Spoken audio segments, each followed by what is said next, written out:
Shalom saudara, kita masuk Abam episode 521. Dari wanita usia 65 tahun memiliki 2 anak perempuan, 1 anak laki-laki dan 4 cucu.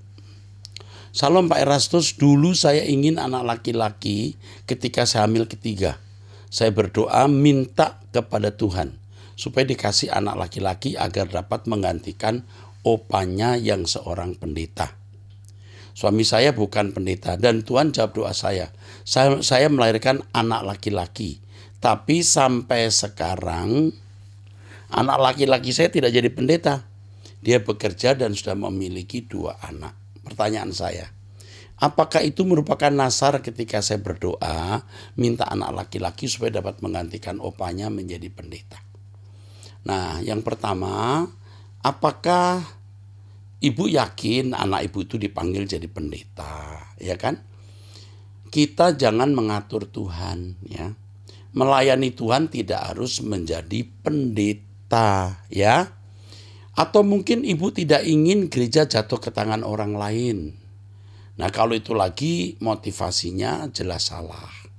Jadi sekarang yang penting anak ibu bertumbuh dewasa masuk surga, ya, daripada jadi pendeta masuk neraka. Bisa. Tapi lebih baik jadi pendeta juga masuk surga. Nah, sekarang anak ibu mungkin usia sekitar 40 tahun, ya. Berdoa masih ada kesempatan dia menjadi pendeta, ya. Dan jika tidak, yang penting dia jadi anak Tuhan yang benar. Jangan berpikir pendeta profesi yang lebih baik dari pedagang. Jangan begitu. Tergantung panggilan masing-masing. Kalau seorang dipanggil menjadi pendeta, profesi pendeta itu bagus, oke? Profesi pendeta itu bagus. Profesi pedagang juga bagus. Yang penting motivasi melakukan pekerjaan itu. Cukup itu. Yang berikutnya, apa saya hanya cukup berdoa minta ampun kepada Tuhan karena sudah berkata dalam doa minta anak laki-laki supaya dapat menggantikan opanya. Setelah anak laki-laki saya berumur setahun, opanya meninggal. Akhirnya mungkin tidak bisa menggantikan, ya. Karena umur 1 tahun sudah ada orang lain yang menggantikan. Masa menunggu 25 tahun? Ya kan? Jadi nggak usah minta ampun, belum tentu ibu salah dengan permintaan itu. Tapi dibicarakan dengan Tuhan. Tuhan, kalau ini salah minta ampun. Sekarang aku serahkan anakku dalam tanganmu. Terserah Tuhan mau buat apa. Tapi yang penting dia selamat menjadi anak Allah yang baik. Oke, cukup. 3, apakah itu juga dapat berpengaruh dalam hidup dan pekerjaan anak laki-laki saya karena dia tidak jadi pendeta? Enggak masalah. Udah kejawab, ya. Pertanyaan berikut, dari pria usia 37 tahun. Sudah menikah, ya, ini ya, 3 anak, ya. Terima kasih atas jawaban-jawaban Pak Eras atas semua pertanyaan saya sebelumnya. Saya ingin bertanya tentang Alkitab terjemahan baru 2, terjemahan baru 2 yang baru diterbitkan Lembaga Alkitab Indonesia. Apakah Pak Eras ikut serta dalam proses penyusunan terjemahan versi tersebut? Mengingat dalam banyak khotbah Bapak sering menyampaikan komentar mengenai terjemahan Alkitab, terjemahan baru yang sering kurang tepat dan makin sulit dimengerti, bahkan salah dalam menerjemahkan dari bahasa aslinya. Mohon edukasinya juga bagi orang Kristen zaman sekarang dalam memandang terjemahan Alkitab yang bervariasi adalah sebagai penambah wawasan dan pemahaman dalam mengerti isi Alkitab sesuai dengan maksud Alkitab itu ditulis. Karena Alkitab kita bukan seperti kitab suci agama lain yang setiap ayat seakan-akan disakralkan atau dikeramatkan. Bahkan terkadang dipotong-potong sebagian yang bisa menggiring opini kepada kesalahan pengertian sebenarnya. Bagi saya Alkitab itu bukan sekedar untuk dihafal, bahkan mungkin tidak mutlak dihafalkan karena terlalu panjang dan rumit. Namun yang terpenting bisa dimengerti isinya. Dan sebagaimana tujuan kitab suci ditulis adalah untuk membuat pembacanya jadi suci. Jadi jangan memandang Alkitab diubah-ubah oleh manusia hanya karena ada terjemahan versi terbarunya. Demikian pertanyaan dari saya. Terima kasih. Begini saudara-saudara, menerjemahkan Alkitab itu tidak mudah. Sebab satu kata dalam bahasa Yunani bisa memiliki beberapa pengertian dari yang primer sampai yang sekunder. Artinya pengertian 1, 2, 3, 4, 5 sampai 6 kadang-kadang. Lembaga Alkitab Indonesia sudah mengerjakan pekerjaan yang sangat bagus. Bukan bagus, sangat bagus. Tetapi tentu saja ada kata-kata yang perlu dijelaskan. Dijelaskan oleh hamba Tuhan yang khotbah yang memahami bahasa asli. Dan bukan tidak mungkin ada terjemahan yang bukan diubah tapi sudah memiliki interpretasi. Seperti misalnya Lukas pasal 16 ayat 11 ya. Barang siapa tidak setia dalam hal mamon yang tidak jujur, ya tidak dipercayai harta yang sesungguhnya. Harta yang sesungguhnya itu terjemahan aslinya alitenon, artinya kebenaran. Kebenaran diterjemahkan harta yang sesungguhnya. Ya, ini kan perlu dijelaskan ya. Tidak salah tapi perlu penjelasan.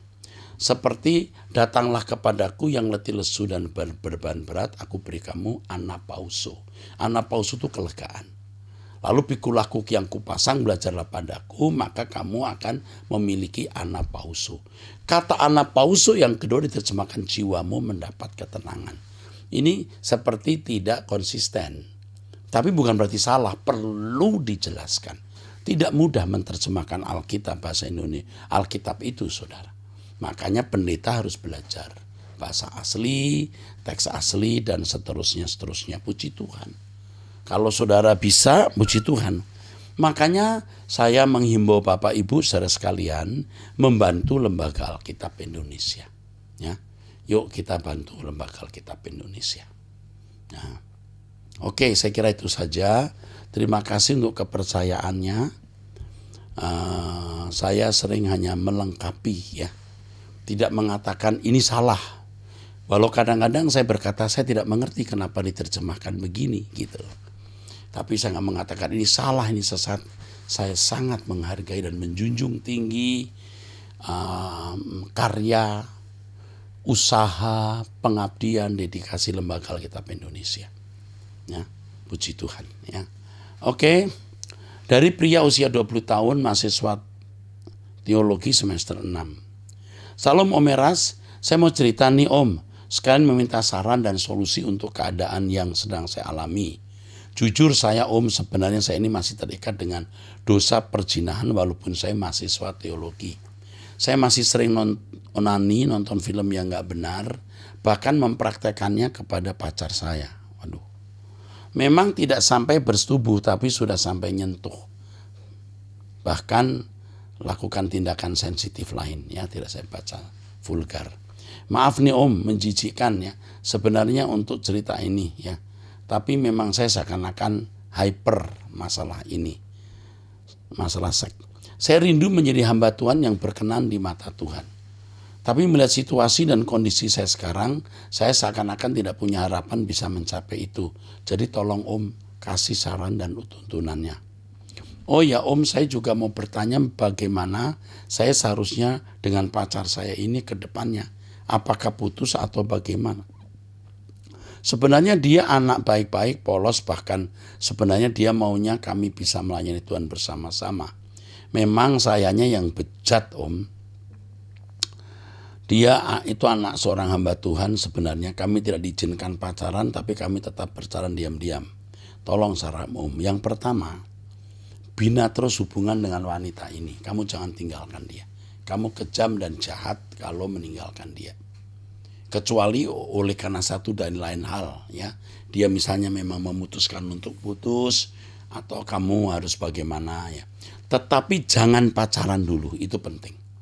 Tidak diputus tapi berteman. Wah, enggak gampang, enggak mudah.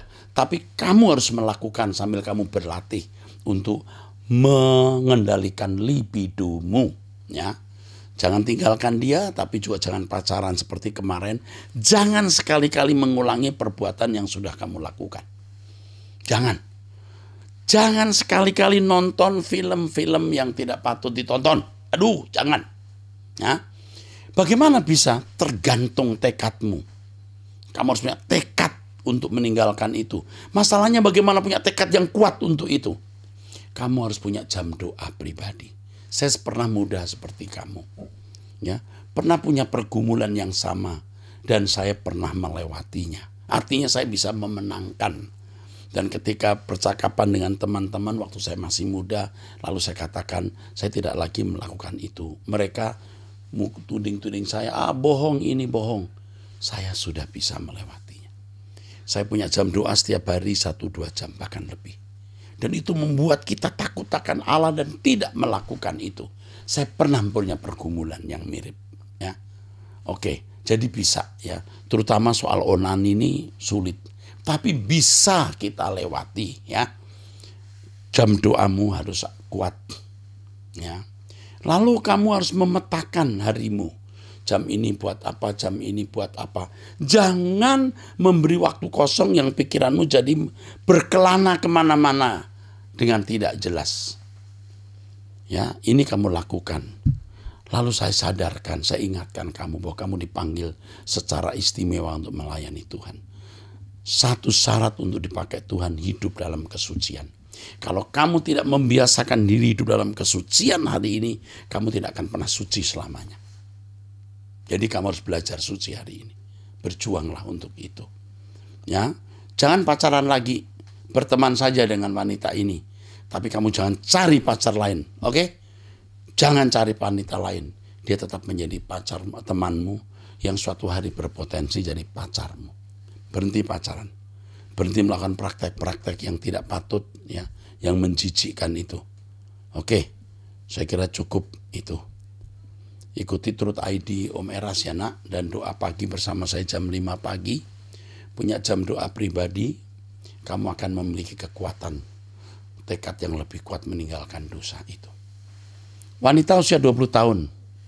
Salam Om. Saya sudah mengikuti Kota Om Eras dari tahun 2019 dan berjemaat di GSKI. Saya juga belajar banyak dari Om Eras dan saya sangat bersyukur. Jadi gini Om, saya punya sahabat perempuan yang sudah saya anggap saudara seumuran dengan saya. Dia sering menginap di rumah saya dan kami juga sering jalan-jalan bareng. Saya juga sering ajak dia untuk ikut di ibadah pemuda dan join home. Dia pernah bilang anak-anak di home itu orangnya baik-baik. Home itu saudara-saudara ini persekutuan anak-anak muda yang membahas kebenaran. Ya, jadi saudara bisa, yang orang-orang muda bisa gabung di home ini. Saya sering ajak dia berdoa bareng sebelum tidur. Dia merantau ke Medan sendirian dan ngekos Om. Sewaktu dia nginap di rumah saya, dia sering sakit. Saya juga jagain dia, pijit badan sampai kepalanya. Bahkan kalau kami keluar makan ke restoran sama mama papa, dia sering kami ajak. Dia juga sering menceritakan tentang keluarganya kepada saya. Kalau dia lagi perlu bantuan, sebisa mungkin saya bantu. Seperti pas dia sakit dan sendirian di kosnya, saya datang membawakan obat dan nemenin dia. Tapi akhir-akhir ini dia sering ngomong kasar Om, anjing, babi, dan lain-lain. Bahkan di saat dia sedang tidak marah. Sewaktu dia menginap di rumah, kerjaannya lebih banyak main HP, scroll TikTok, artis Korea sampai menjerit-jerit. Padahal sebelumnya awal mula saya kenal dia tidak seperti itu Om. Saya juga jarang berkata kasar sewaktu kami main bareng. Dia juga sering tidak masuk kuliah dengan berbagai alasan dan tetap mengisi absen dengan cara meminta tolong kepada teman yang ada di kampus untuk isi absen lewat aplikasi absensi walaupun dia tidak hadir di kelas. Belakangan ini saya jadi kesal lihat dia karena dia tidak mau dengar kalau saya ingatkan. Asal kami berantem dia selalu sindir saya lewat statusnya dan gak jarang dia sering post screenshot and chat dia dengan teman dekatnya yang lain yang isinya ngomong kotor juga. Melihat sahabat saya seperti ini, bagaimana cara saya menyikapinya? Kamu sudah menasihati dia, oke. Kamu tidak boleh terlalu dekat. Kamu harus mulai jaga jarak. Pergaulan yang buruk merusak kebiasaan yang baik. Ini kamu harus perhatikan. Ya. Jadi saya harus perhatikan ya. Ini nanti akan diingatkan staf saya. Ada beberapa hal yang tidak kamu munculkan di dalam ini ya, di dalam tulisan ini. Tapi kalimat saya ini penting, kamu harus jaga jarak. Rasanya hubungan kamu dengan dia nggak bisa diperpanjang. Bahaya untuk kamu, bahaya. Tetapi kamu masih terus bisa mengontrol dia dari jauh, menasihati dia dari jauh. Tetapi kalau bersahabat dekat tidak. Nginap di rumah, hindari. Wanita ini suatu hari akan bisa berkhianat. Kalau dia tidak bertumbuh jadi baik, dia akan berkhianat dan kamu akan luka sekali. Oke, saya kira itu saja nasihat saya. Salam Om Eras, terima kasih atas kepedulian Pak Eras kepada jemaat. Ya, ini sekarang pria usia 44 tahun ya. Pak Eras, sekitar 10 tahun yang lalu kita pernah berpapasan di lobi Rehoboth Kelapa Gading. Waktu itu tidak ada orang lain dan Pak Eras baru masuk ke gedung dan sedang buru-buru untuk memimpin ibadah. Saat itu Pak Eras tiba-tiba berhenti dan berkata kepada saya, "Wah, ini kamu anak muda yang kritis." Ini 10 tahun yang lalu ya. Selanjutnya saya tidak ingat yang Pak Eras sampaikan. Entah apa yang membuat Pak Eras berkata begitu. Pak Eras, saya adalah tipe seorang yang tidak banyak bergaul dekat dengan orang lain dan lebih sering menyendiri. Tetapi dulu hati saya begitu nyaman dan tentram walaupun single selama 12 tahun. Saya menjadi orang yang berhati-hati dengan hati saya walaupun sangat ingin memiliki teman hidup. Selama saya single ada banyak teman wanita yang terbuka untuk saya, tapi saya tidak ada perasaan. Sekarang sudah setahun lebih belakangan ini saya berpacaran dengan wanita berumur middle 30-an. Sebut saja ini. Dia berlatar belakang Katolik dan dia terlihat antusias dan mengikuti kegiatan ya GSKI bersama saya dan berencana ingin mengikuti katekisasi atas keinginannya sendiri. Oh ya Pak, sudah hampir 2 tahun yang lalu saya didiagnosis depresi. Saya baru tahu rasanya depresi itu apa. Luar biasa mengerikan Pak. Sempat tidak sanggup bicara. Hanya berbaring terdiam dan menangis seperti orang yang sedang kedukaan. Tapi puji Tuhan, perlahan berangsur membaik dan sekarang sudah lebih stabil walaupun masih bisa kumat ringan dengan terapi, dengan obat dan psikiater. Pak Eras, saya khawatir akan pikiran maupun pendapat dan perasaan saya mungkin keliru karena kondisi saya. Karena di satu sisi suatu hal yang akan saya ceritakan berikutnya cukup sulit saya terima dan merupakan pergumulan. Tapi di sisi lain saya menaruh perasaan kepada wanita ini. Hoi, panjang sekali. Panjang ya. Dulu sebelum kami berpacaran saya banyak bertanya tentang masa lalunya. Ibunya meninggal saat dia masih SD. Sebagai anak perempuan yang terpukul karena kehilangan ibunya, dia pun tidak cocok dengan ayahnya yang dianggap sering kasar terhadap pacarnya ini. Ibu tiri dan saudara tirinya cukup baik, tetapi dia tidak merasa dekat.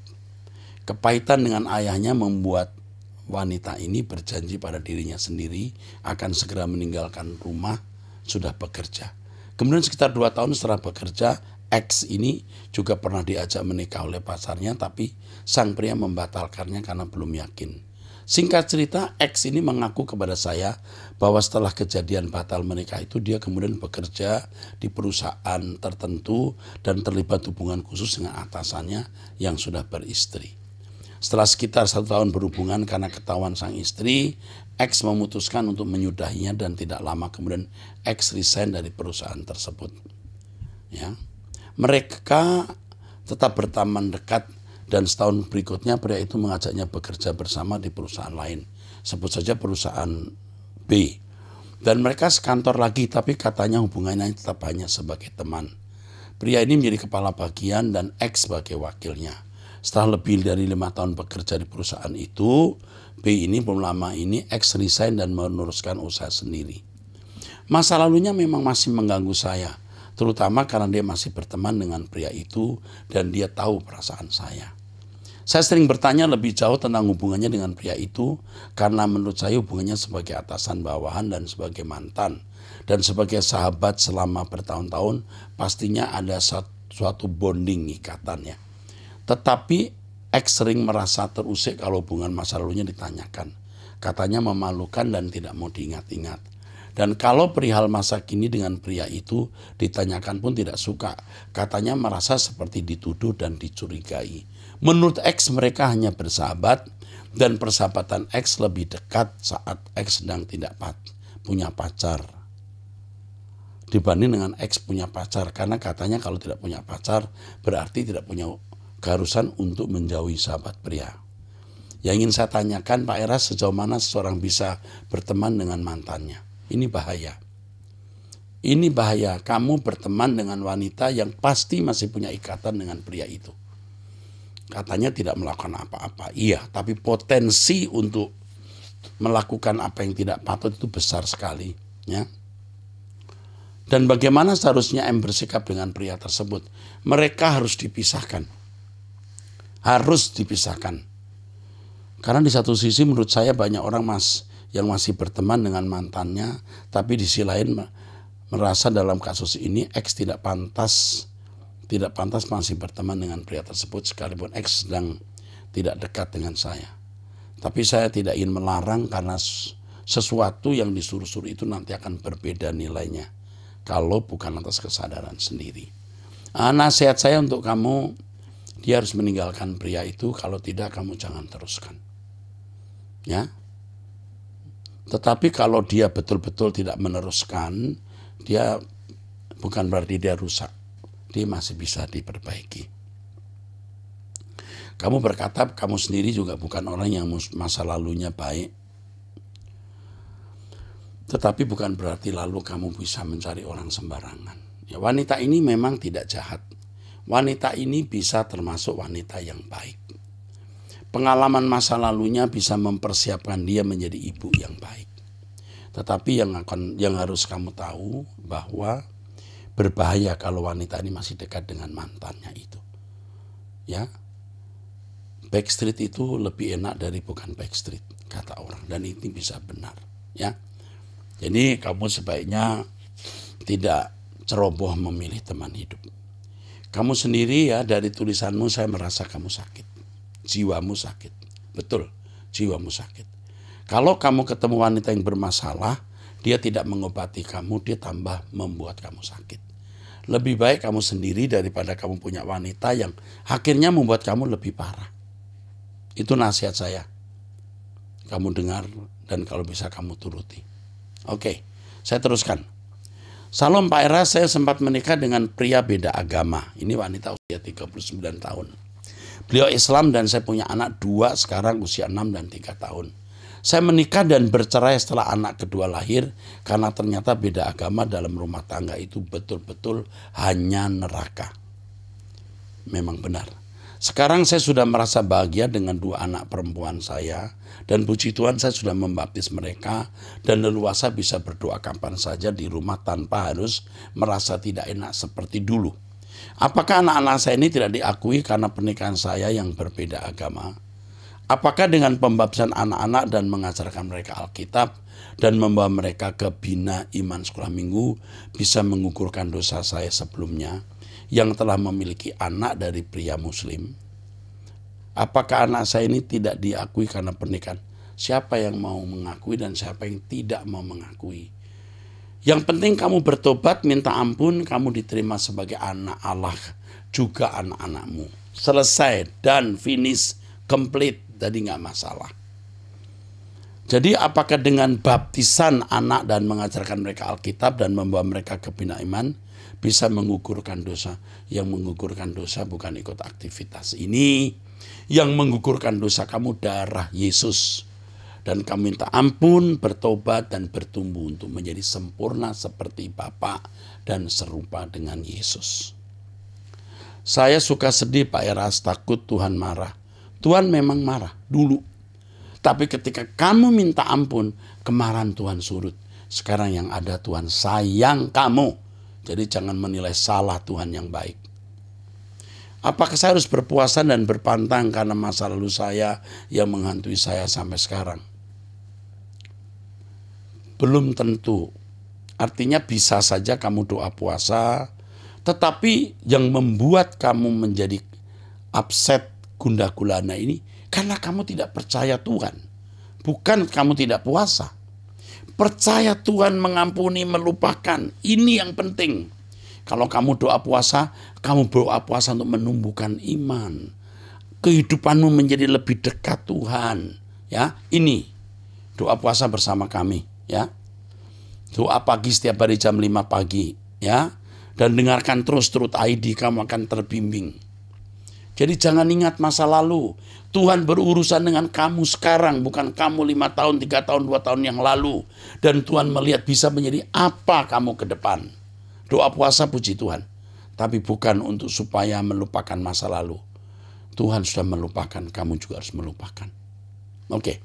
Menyesal saya pernah menikah dengan pria beda agama. Kasihan dengan anak-anak saya. Oke. Menyesal, kasihan anak-anak, ya. Tetapi kamu tidak perlu meratapinya berkepanjangan. Paham? Forget it, lupakan itu. Dan terus keep going onward. Tetap jalan ke depan, ya. Oke. Laki-laki usia 19 tahun mahasiswa. Salam Pak Erastus. Bapak, sebelumnya saya ingin cerita sedikit. Saya seorang mahasiswa yang puji Tuhan juga bisa sembari bekerja sebagai ojol, ya. Ojek online. Keren ya kamu. Profesi saya saat ini sudah diketahui oleh beberapa teman dekat saya dan juga sudah diketahui keluarga saya, Pak. Sebelumnya saya tidak pernah menyangka akan menjadi profesi ini. Ojol itu ojek online, ya. Profesi saya ini sudah diketahui oleh beberapa teman dekat saya dan juga diketahui keluarga saya, Pak. Sebelumnya saya tidak pernah menyangka akan menjadikan profesi ini sebagai pekerja sampingan sambil berkuliah. Uang dari hasil kerja ini saya gunakan untuk membayar uang kuliah saya, Pak. Dan kebetulan juga bisa saya berikan sedikit untuk ayah saya. Top kamu. Yang sekarang merupakan seorang duda. Artinya ibu sudah meninggal. Saya sebenarnya punya kakak yang sudah selesai kuliah dan seharusnya sudah kerja. Tapi dia sepertinya masih rada asik dengan dunia dia sebagai seorang muda. Terkadang saya kalau tidak ada jam mata kuliah saya narik, Pak, sebagai ojol. Jujur, perasaan malu masih ada, Pak. Kalau nanti ketemu sama orang yang kenal ataupun bahkan teman saya, walaupun sudah saya jalani selama 1,5 tahun. Mestinya kamu gak malu, mestinya kamu bangga. Ingat, kamu sombong kalau kamu malu. Kamu sombong dan kamu tidak perlu malu. Kamu akan diangkat Tuhan pada waktunya.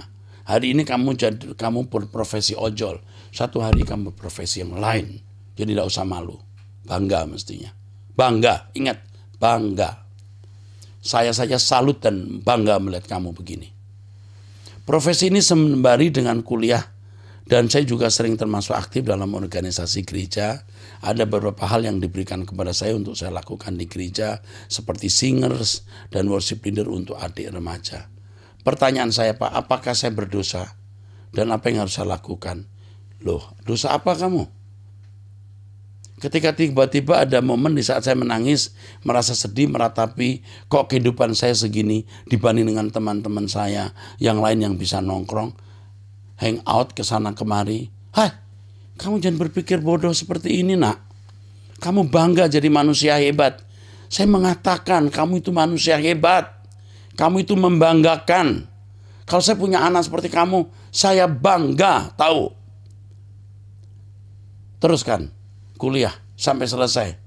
Lalu nanti kamu bisa dapat pekerjaan, bukan ojol. Karena jujur pada saat almarhum ibu saya masih ada, saya bisa merasakan semua itu. Tapi sekarang tidak. Sekarang tinggal ayah dan ayah tidak kerja karena basic hanya petani dan sudah memasuki umur 50-an.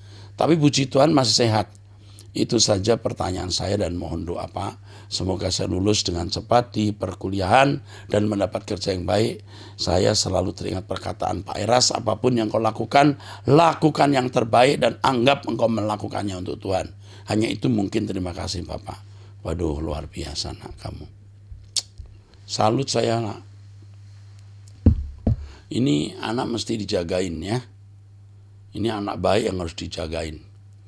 Ya, bersyukur kamu punya orang tua tidak bisa kerja supaya kamu yang bisa membalas kebaikan orang tua. Tapi saran saya, kata Pak Eras pakai nama saya, Pak miliki kegiatan, usia 50 tahun belum tua. entah nyangkul, entah apa, jangan berhenti bekerja.